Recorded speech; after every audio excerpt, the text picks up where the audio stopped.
Southern Syria is in the news for all the wrong reasons. In Sweida, Druze fighters and Bedouin militias have been locked in brutal clashes. Over 1,000 people have died in just days. A ceasefire is in place, but is hanging by a thread. And here's a big question. Does this chaos give Iran the perfect chance to regain a foothold? For years, Tehran propped up Bashar al-Assad, running supply lines, training militias, turning Syria into a highway to his friends in Iraq and Lebanon.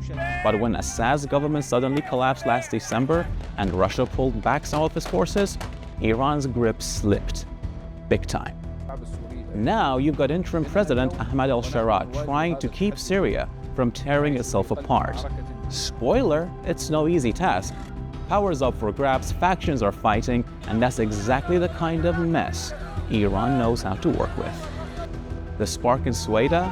A kidnapping, then revenge kidnappings, then full-on bloodshed.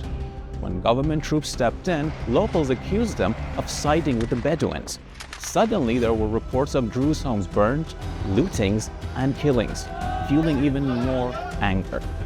The Druze community, they've got a long history of running their own affairs and staying wary of outside powers, especially Iran and its Shiite allies. The local Sunni tribes aren't looking for new patrons either. That makes Tehran's job a lot harder.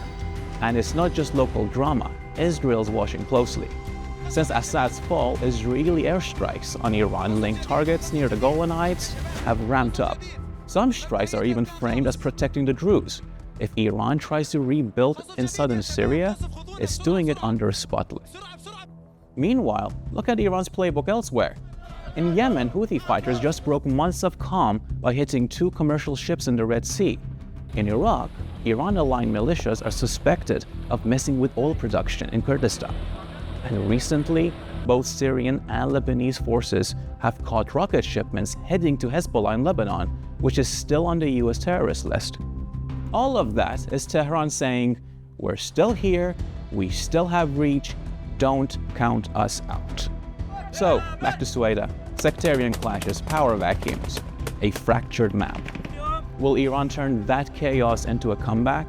Or will local distrust, Israeli pressure, and messy alliances shut the door? For now, Tehran's moves are small, quiet, and risky.